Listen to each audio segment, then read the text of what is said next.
क्या आपको पता है कि अभी तक के ज्ञात विश्व इतिहास का सबसे पुराना मंदिर कौन सा है जो अभी तक कार्यरत है?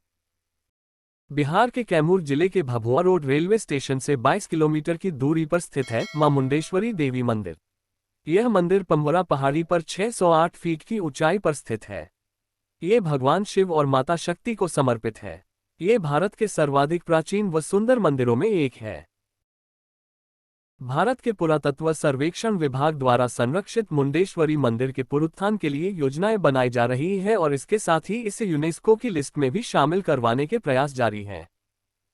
भारतीय पुरातत्व सर्वेक्षण अनुसार यह मंदिर 108 में बनाया गया था और 1915 के बाद से एक संरक्षित स्मारक है।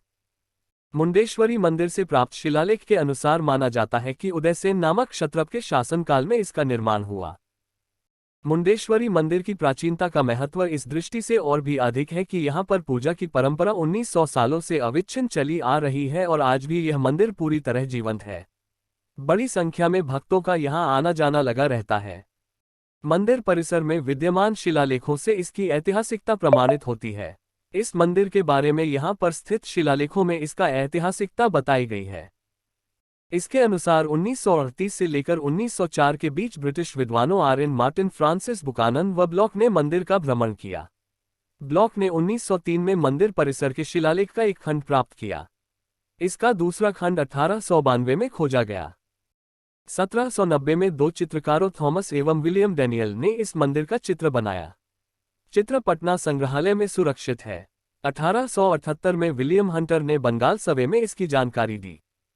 मंदिर का एक शिलालेख कोलकाता के भारतीय संग्रहालय में है।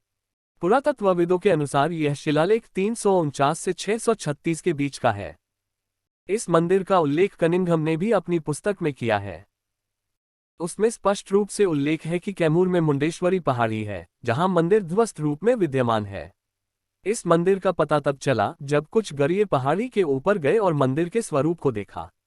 उस समय इसकी इतनी ख्याति नहीं थी जितनी अब है। प्रारंभ में पहाड़ी के नीचे निवास करने वाले लोग ही इस मंदिर में दिया जलाते और पूजा अर्चना करते थे। यहाँ से प्राप्त शिलालेख में वर्णित तथ्यों के आधार पर कुछ लोगों द्वारा यह अनुमान लगाया जाता है कि यह आरंभ में वैष्णव मंदिर रहा होगा, जो बाद में शैव मंदिर हो गया तथा उत्तर मध्य युग में शाक्त विचारधारा के प्रभाव से शक्तिपीठ के रूप में परिणत हो गया। मंदिर की प्राचीनता का आभास यहाँ मिले महाराजा दुत्तगामनी की मुद्रा से भी होता है, जो बौद्ध साहित्य के अनुसार अनुराधापुर वंश का था और ईसा पूर्व 101 में श्रीलंका का शासक रहा था। इस मंदिर की नक्काशी व मूर्तियां उत्तर गुप्तकालीन समय की हैं। शिलालेख के अनुसार यह मंदिर महाराजा उदयसेन के शासनकाल में निर्मित हुआ था। जानकार लोग बताते हैं कि शिलालेख में उदयसेन का जिक्र है, जो शक संवत 30 में कुषाण शासकों के अधीन क्षत्रप रहा होगा। उनके अनुसार ईसाई कैलेंडर से मिलान करने पर यह अवधि 108 ईस्वी सन होती है। एक और अनोखी बात यह है कि यहाँ पहाड़ी के मलबे के अंदर गणेश और शिव सहित अनेक देवी देवताओं की मूर्तियां दब गईं। खुदाई के दौरान ये मिलती रही हैं। यहाँ खुदाई के क्रम में मंदिरों के समूह भी मिले हैं। वर्ष 1968 में पुरातत्व विभाग ने यहाँ से मिली 97 दुर्लभ प्रतिमाओं को सुरक्षा की दृष्टि से पटना संग्रहालय में रखवा दिया। 3 प्रतिमाएं कोलकाता संग्रहालय में हैं। पुरातत्वविदों का मानना है कि इस इलाके में कभी भूकंप का भयंकर झटका लगा होगा, जिसके कारण पहाड़ी के मलबे के अंदर गणेश और शिव सहित अनेक देवी देवताओं की मूर्तियां दब गईं। खुदाई के दौरान ये मिलती रही हैं। यहाँ खुदाई के क्रम में मंदिरों के समूह भी मिले हैं। संभवतः प्राकृतिक आपदा, तूफान, वर्षा, आंधी, पानी से इसका प्राकृतिक क्षरण हुआ है। पहाड़ी पर मूर्तियों के भग्नावशेष आज भी विद्यमान हैं। हालांकि कभी इस मंदिर का वैभव बुलंदियों को छुआ करता था, लेकिन आक्रमणकारियों ने इसके 90% हिस्से को तोड़ दिया। यह मंदिर भारत की सुंदर मंदिरों में से एक है। मंदिर का वास्तुशिल्प अनूठा है। प्राचीन तांत्रिक यंत्र श्री यंत्र के समान मंदिर का बाहरी आवरण है। इसमें 44 कोण हैं, जैसे आदिगुरु शंकराचार्य ने सौंदर्य लहरी में जिस श्री यंत्र का वर्णन किया है। पहाड़ी पर बिखरे हुए पत्थर एवं स्तंभ को देखते हैं तो उन पर श्रीयंत्र सरीखे कई सिद्ध यंत्र एवं मंत्रोत्कीर्ण हैं। प्रत्येक कोने पर शिवलिंग है।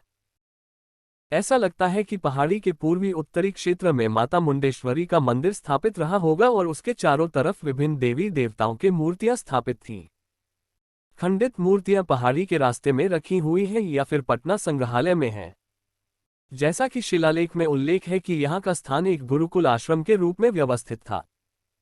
पहाड़ी पर एक गुफा भी है जिसे सुरक्षा की दृष्टि से बंद कर दिया गया है। इस मंदिर के रास्ते में सिक्के भी मिले हैं और तमिल सिंगली भाषा में पहाड़ी के पत्थरों पर कुछ अक्षर भी खुदे हुए हैं। मुंडेश्वरी मंदिर के 4 द्वार से इसकी समानता है। मंदिर परिसर में चारों ओर बिखरे पत्थर व मूर्तियां लाल पत्थर, काला पत्थर व बालुकाश्म की हैं। कलाकृतियां मथुरा शैली में हैं। मां की मूर्ति का केश विन्यास गांधार शैली की है, जबकि मंदिर पर नागर शैली का प्रभाव है। पत्थरों से बना यह मंदिर अष्टकोणीय योजना के आधार पर बना हुआ है, जो दुर्लभ है। बिहार में नागरा अंदाज में बने शुरुआती मंदिरों में से यह एक है। मंदिर के 4 तरफ द्वार एवं खिड़कियां और बची हुई 4 दीवारों पर छोटे छोटी मूर्तियां बनी हुई है।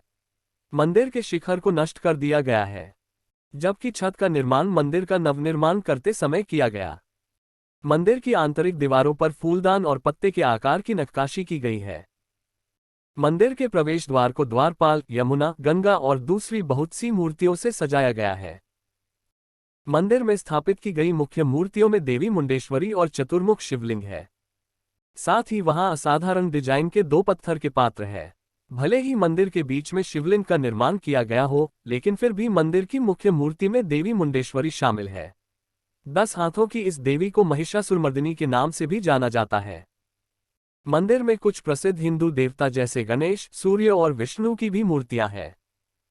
कहा जाता है कि यहाँ प्राचीन समय से सभी परंपराओं को बिना किसी रुकावट के मनाया जाता है, इसलिए इस मंदिर को भारत के प्राचीनतम कार्यात्मक मंदिरों में से एक माना जाता है। कैमूर की विंध्यवासिनी के पास क्या नहीं है?